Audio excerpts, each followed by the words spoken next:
안녕하세요. 책 읽어주는 강사 손정입니다. 오늘은 소설 당신들의 천국을 한번 소개해 보겠습니다. 저는 이렇고요. 글쓰기 강의 많이 하니까요. 메일로 연락 주시면 됩니다. 자, 당신들의 천국은 이청준 작가가 지었죠. 이제 워낙에 1970년대에 나와서 워낙에 유명한 소설이죠. 그래서 한국 현대사에 제일 좋은 소설 몇 가지만 꼽아라. 그러면 빠지지 않고 들어가는 그런 소설입니다. 여러분들도 기회 되면 꼭 한번 읽어보시길 바랍니다. 장편 소설인데요. 내용도 재미있고 또 지루하지도 않고 굉장히 의미가 있어서 읽는 사람마다 다양하게 해석해 낼 수 있으니까요. 본인의 해석 방식대로 받아들이시면 될 것 같습니다. 그러면 이 책을 대체로 다른 사람들은 어떻게 판단하고 있는지 먼저 한번 알아보겠습니다. 네이버에다가 당신들의 천국을 검색을 하면 두산백과를 인용한 네이버 지식백과에는 당신들의 천국을 이렇게 설명하고 있습니다. 제가 한번 읽어보겠습니다. 1976년 문학과 지성사에서 간행했다. 3부로 구성되어 있다. 3부라는 건 책이 3권이라는 게 아니라 책 한 권 속에 1, 2, 3부가 있습니다. 1부는 육군 장교 출신의 조백헌이 소록도 병원장으로 취임, 한센인들의 천국을 건설하겠다며 등량만 매립공사를 착수한 데서 시작하여 한센인들과 대립, 갈등을 빚는다. 2부는 매립공사 기간의 조 원장의 정신적 방황을, 3부는 조 원장이 소록도를 떠났다가 7년 후 일반 시민으로 돌아와 미가마 두 사람의 결혼을 주례하는 것으로 끝맺는다. 따라서 표면적 줄거리는 당신들의 천국을 건설하겠다는 조백헌의 꿈이 한센인들과의 대립을 통해 실패하고 다시 그 실패가 화해를 가져온다는 것이지만, 그보다 진정한 작가의 의도는 인간 사회는 천국을 만들 수 있는가? 라는 질문을 통해 삶의 의미를 재점검해 보자는 것이라 할 수 있다. 이 질문에 대한 소설의 대답은 첫째, 권력은 사랑과 자유에 기초하지 않으면 안 되고, 둘째, 인간의 천국은 다른 인간의 천국과 대립하는 것이어서는 안 된다는 것이다. 소록도라는 한 섬을 통해 자유 없는 권력은 증오를 낳고 사랑 없는 권력은 강요된 의무만을 요구할 뿐이라는 비관적 세계관을 도출하고 있는 이 소설은 그런 면에서 1970년대부터 1980년대 한국 사회의 상징적 축도라고 볼 수 있다. 자, 이렇게 네이버 지식백과에서는 당신들의 천국을 해석하고 있습니다. 간단하게 한번 살펴보면 이렇습니다. 당신들의 천국은 그 소록도에 우리가 흔히 말하는 나병 환자들이 이제 모여서 이제 살고 있잖아요. 거기 가면 이제 병원도 있고 여러 가지 생활 시설도 있고 그곳에서 생활하는데, 이제 요즘에는 나병, 옛날에는 더 나쁜 말로 이제 문둥병이라고 했는데 요즘은 한센병이라고 합니다. 왜냐하면 그 나병을 일으키는 그 병원균 있잖아요. 그거를 발견한 사람의 이름을 따서 한센병이라고 부르는데, 그 소록도에는 이제 소록도가 처음 만들어진 거는 이제 일제시대 때부터예요. 그래서 이제 거기에는 병원장이 사실은 그 병원장이면서 이제 거기에 일종의 행정도 맡는 그런 리더의 개념으로 이제 쭉 이제 이어져 오고 있어요. 그래서 그 병원장은 국가에서 임명한 사람이에요. 그래서 일종 공무원이라고도 할 수 있고 또 군인들도 많이 임명을 받아서 가기도 하고 그렇습니다. 그런데 거기에서 이제 어떤 일이 벌어지냐고 하면은 이제 주정수 원장이라는 이제 문제의 원장이 있습니다. 그 사람이 이제 일제시대 때 원장인데, 그 사람이 그곳을, 내가 이곳을 한센인들이 그냥 이런 데 이제 수감되어 있다, 아니면 여기서 치료만 받는다, 이런 개념이 아니라 이곳이 그들의 천국이 되도록 하겠다라는 의도를 가지고 여러 가지 이제 선의의 일들을 처음에는 많이 하죠. 이제 생활시설도 짓고 병원도 확장하고 여러 가지 공원도 짓고 많은 걸 하게 됩니다. 그런데 처음에는 좋은 의도를 갖고 하게 됐던 그 일들이 결국에는 그 일 자체, 한센인들의 행복이 목적이 되는 게 아니라 그러한 거를 건설하는 것 자체가 목적이 돼버린 거야. 그러니까 수단이 돼야 될 게 목적이 됨으로써 그런 거를 건설하는 과정에서 자신이 영웅화되는 거예요. 그래서 그거를 즐기게 되고 또는 그 중간 관리자가 또 있어요. 그 이 사람들이 중간 관리자는 그 거기에 한센인들을 고객으로 삼아서 그런 걸 짓고 이래야 되는데 그런 걸 행하는 자기들의 리더, 그 주정수 원장이라는 사람을 떠받들게 되고 그래서 먼저 이제 살아 있는데도 동상을 지어가지고 바치고 이렇게 돼요. 그러다 보니까 주정수는 처음에는 그들의 천국을 건설하겠다라고 마음먹고 했지만 나중에는 그 행위 자체가 목적이 되면서 이제 결국에는 그 사람들에 의해서 죽게 돼요. 이제 이런 일이 있게 되자 그 다음부터는 어떠한 원장이 취임을 해서 새로운 뭔가를 해보려고 해도 이제 사람들이 믿지를 않는 거예요. 이 사람 그 원장이 취임해서 아무리 좋은 일을 해도 저거는 결국은 자기를 위한 일이지 우리를 위한 일이 아니다 해서 사람들이 협조도 하지 않게 되고 이러니까 주정수 원장 다음에 오는 원장들은 이제 의지를 잃게 돼요. 그러니까 그냥 이제 자기의 임기만 채우고 여기 빨리 떠나자. 이제 이렇게 되던 차에 이제 이 소설의 주인공이라고 할 수 있는 조백헌 원장이 새롭게 취임을 하면서 취임을 해보니까 이 분위기가 너무 이상한 거예요. 사람들이 자꾸 자기를 피하고 자기가 뭔가를 해보려고 해도 시큰둥하고 이러니까 좀 이상하다 해서 자기가 한번 여기를 천국으로 한번 만들어 보겠다 생각하고 또 여러 가지 일도 합니다. 그래서 이곳을 천국으로 만들려고 자급자족이 가능하도록 그런 매립 공사 같은 걸 해서 그쪽을 이제 논밭으로 한번 만들어 보겠다 이런 작업을 하게 되는데 결국은 그 과정에서 실패를 하고 거기를 떠나요. 이제 떠나고 나서 이제 나중에는 이제 일반 시민으로서 자기가 소록도에 와서 살게 되는데 그러면서 이제 그 사람들하고 동화되면서 이 천국이라는 게 내가 리더로서 당신들의 천국을 만들어 주겠다라고 생각한 게 벌써 잘못되었구나. 천국이라는 건 당신들의 천국이 아니라 우리들의 천국이 돼야 된다. 이런 걸 이제 깨닫게 된다라는 그 내용이에요. 그러면 이제 이 책은 이제 여 밑에 보면 이렇게 1970년대, 80년대 한국 사회의 상징적 축도라고 이렇게 되어 있잖아요. 이건 뭐예요?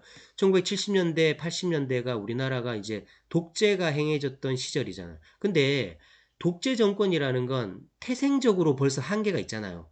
이제 사람들이 민주적으로 선거를 해서 뽑은 게 아니라 쿠데타에 의해서 쟁취한 정권이기 때문에 그 지도자는 어쩔 수 없이 자기의 정당성을 확보하려면 뭔가 경제 개발을 한다든가 뭔가를 자꾸 해야 되잖아요. 그러니까 그 한다는 것 자체가 그들이 그걸 행할 때는 국민들을 위해서 행한다라고 생각하지만 이미 태생적으로 한계가 있으니까 국민들을 위해서 행하는 거긴 하겠지만 알고 보면 자기의 정당성 확보를 위해서 하는 거니까 이게 올바른 결말을 맺기가 쉽지 않겠죠. 그래서 이 소설이 출연한 것도 그런 독재 정권 상황이었고 그래서 이 소록도라는 걸 하나의 한국 사회의 축소판으로 보고 그 주정수, 조백헌 이런 사람들을 리더라고 보고 거기 살고 있는 사람들을 우린 이제 국민들로 봤을 때 리더가 의도한 천국 그게 과연 국민들이 의도한 그 천국과 일치하는가? 이런 문제점을 집어낸 책이라고 할 수 있습니다. 근데 이거를 이렇게 거창하게 바라볼 수도 있지만, 이제 저는 이제 조직에서 강의를 하고, 이제 학생들이나 기업 고객들을 대상으로 강의하는 입장에서 저는 이 책을 하나의 이제 리더십 책으로 한번 읽어내 봤습니다. 여러분은 읽어보시고 여러분 나름대로 한번 또 읽어보세요. 그러면 이 책에는 키워드가 크게 4가지 정도 등장을 해요.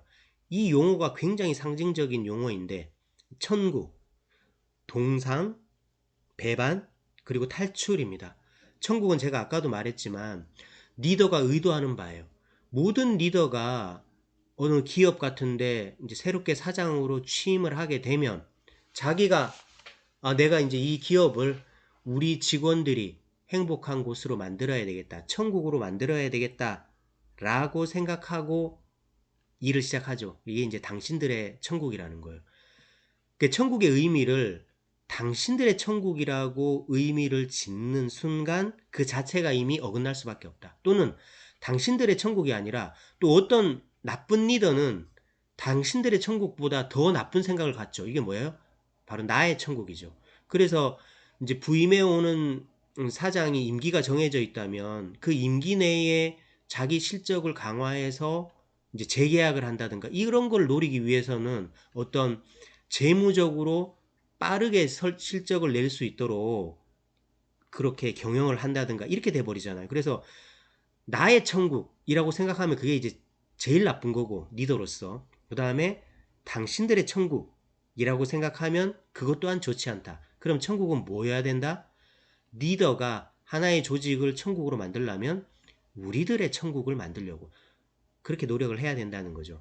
그리고 이제 여기에는 왜 그러면 당신들의 천국을 만드는 과정에서 실패를 하게 되느냐? 이건 이제 동상이라는 개념이 들어가기 때문이에요.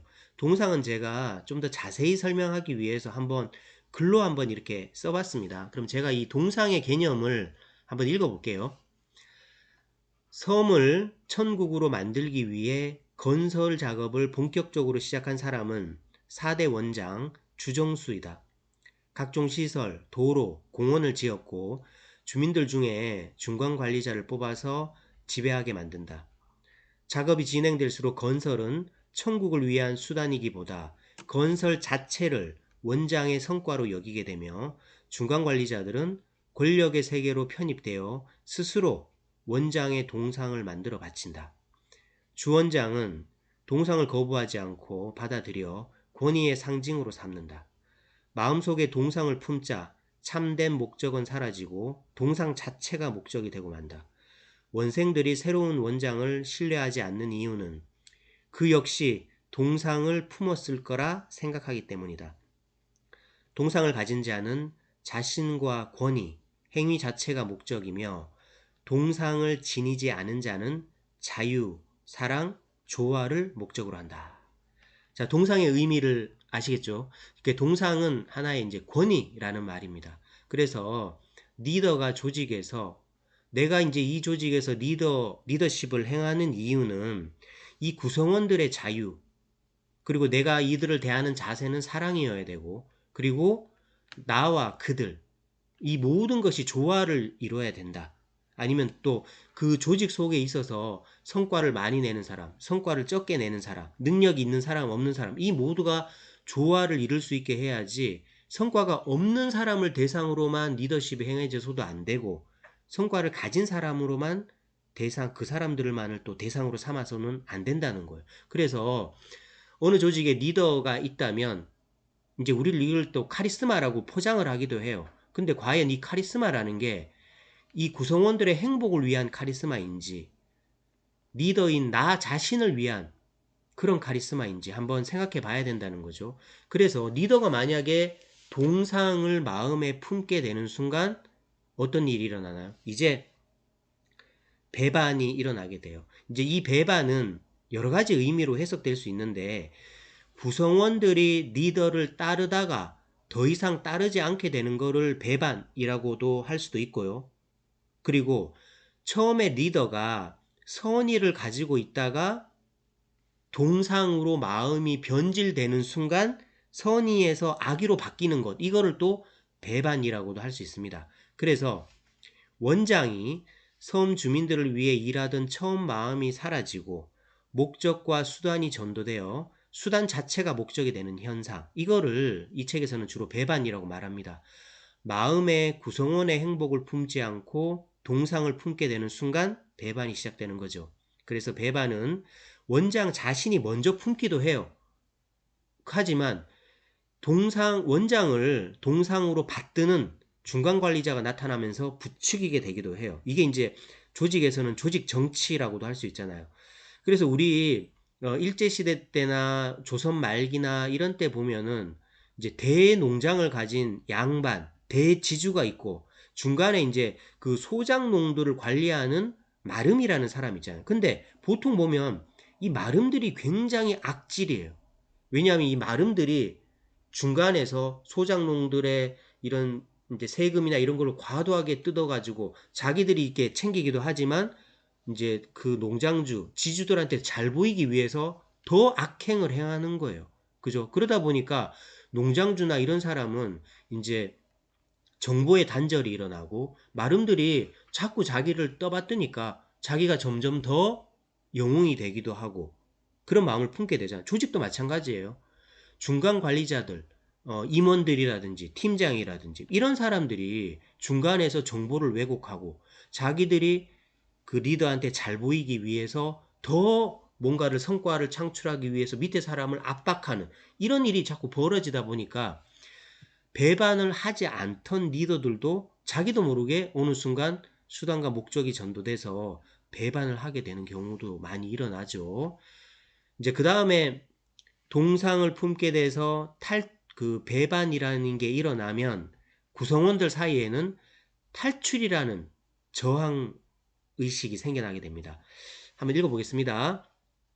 섬은 나룻배를 이용하여 누구나 자유롭게 왕래할 수 있다. 그런데 완치된 환자 또는 미감자들 중, 미감 중에는 이제 미감자라는 건 이제 감염되지 않은 사람이에요. 미감자들 중에 굳이 헤엄을 쳐서 지나가는 고깃배를 얻어 타고 섬을 탈출하는 일이 발생한다. 탈출은 원장이 천국을 만드는 행위에 대한 항의다. 원장이 만들려는 천국은 환자들을 위한 천국이므로 환자와 환자 아닌 사람들을 구별 짓는 행위에 불과하다고 생각하기 때문이다. 완치된 사람들이 위험을 무릅쓰고 탈출을 하는 이유는 인간이고 싶은 무언의 표시다. 가장 바람직한 경우는 섬에서 치료를 마친 사람이 외부 세계로 자유롭게 복귀하는 일이다. 완치된 작가지망생 한민의 자살은 완치자가 사회로 복귀하기가 쉽지 않음을 보여준다. 이게 이제 무슨 말이냐 하면 이 원장이 이 섬을 천국으로 만들 때는 이 섬에서 이제 한센병을 가진 사람들이 전부 다 완치를 해서 이 섬 밖으로 나가지 않더라도 이 섬 속에서 모든 자유를 다 누릴 수 있게 해야지 이렇게 마음먹는다는 거예요. 이제 그 자체가 잘못됐다는 거예요. 외부 세계와 단절을 짓고 이 안에서 모든 게 해결될 수 있다. 이렇게 생각하는 순간 이 완치된 사람들의 욕망하고는 벌써 괴리가 있다는 거예요.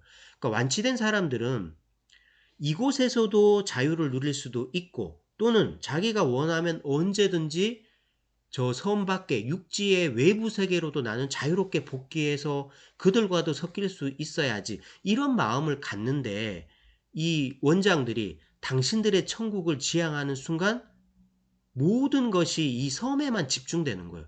그러다 보니까 완치자들이 자기 발로 걸어서 배를 타고 이 섬을 빠져나갈 수 있음에도 불구하고 굳이 헤엄을 쳐서 탈출을 하는 모습을 보여줘요.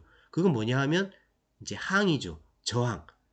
그죠? 그래서 이제 이 책을 읽다가 보면 결국은 리더가 생각하는 그 선이라는 게 한정된 선이냐, 제한이 있는 천국이냐, 아니면 인간의 모든 자유, 공간의 제약 없는 자유를 지향하는 거냐. 이거를 한번 생각해 봐야 된다는 거예요. 그래서 우리 조직 내에서만 모든 걸 행할 수 있고 이런 게 아니라 조직에서 일 잘하고 능력 있는 사람은 우리 회사를 나가더라도 자유롭게 다른 회사를 가더라도 또 능력도 발휘할 수 있고 이런 게 돼야 되는데 너무 사람들의 이직을 방해한다든가 우리 회사 속에서만 있어야 돼. 아니면 이 속에서만 있어도 당신들은 행복할 거야. 이렇게 마음먹는 순간 일반 조직원들 생각하고는 다르잖아요. 조직원들은 우리 회사에서도 능력 발휘도 잘하고 그러면 좋지만 내가 능력 있으면 우리 회사에서는 자유롭게 우리 구성원들의 미래나 이런 거를 뒷받침해준다. 이런 생각이 있게 되면 더 열심히 일을 할 수도 있는 거죠. 그러면 사람들이 빠져나가기도 하지만 이런 인식이 퍼지면 바깥에 있는 사람들이 우리 회사로 더 유입이 잘 되겠죠. 그래서 인재가 자유롭게 들어오고 자유롭게 나가고 이런 조직이 정말 좋은 회사인 거지. 우리 회사 안에서만 능력 발휘를 해. 여기에서만 있어도 당신들의 천국이 될 거야. 이렇게 리더가 마음먹게 되면 그것은 진정한 천국이 되지 않게 되는 거죠. 그래서 이제 저는 이제 이 책을 이렇게 이제 리더십의 관점에서 한번 읽어봤어요. 그래서 어디 가서 뭐 리더십 강의를 하게 되면 이 당신들의 천국을 인용하기도 하는데요. 그러니까 리더라면 마음속에 동상을 품어서는 안 된다. 그리고 자기 먼저 배반을 해서도 안 되고 중간에서 조직 정치를 행하는 사람에 의해서 배반을 해서도 안 되고 그리고 사람들이 탈출이라는 이런 무언의 항의를 표시를 한다면 저게 과연 무슨 의미인가? 이런 거를 깨달을 줄 알아야 된다. 이런 메시지를 저는 이제 전해주고 있습니다. 근데 이것뿐만 아니라 이제 초반에 제가 얘기했던 이렇게 네이버 지식백과에서 처음 이야기하는 이게 이제 한 나라의 축소판이다. 이렇게 받아들이셔도 되고요. 읽어보시고 여러분들 나름대로의 천국의 의미를 정의하시면 이 책이 아주 여러분들에게 유용한 책으로 갈 것 같습니다. 이렇게 이제 세월을 두고 여러 판본으로도 이렇게 나오고 했는데요. 최근에 나온 책은 또 이거더라고. 물론 이런 책들도 다 구매할 수 있습니다. 한번 사셔가지고 이청준의 당신들의 천국 읽어보시고 여러분들만의 의미를 해석해 보시길 바랍니다. 자, 오늘 책 읽어주는 강사는 여기서 마치겠습니다. 고맙습니다.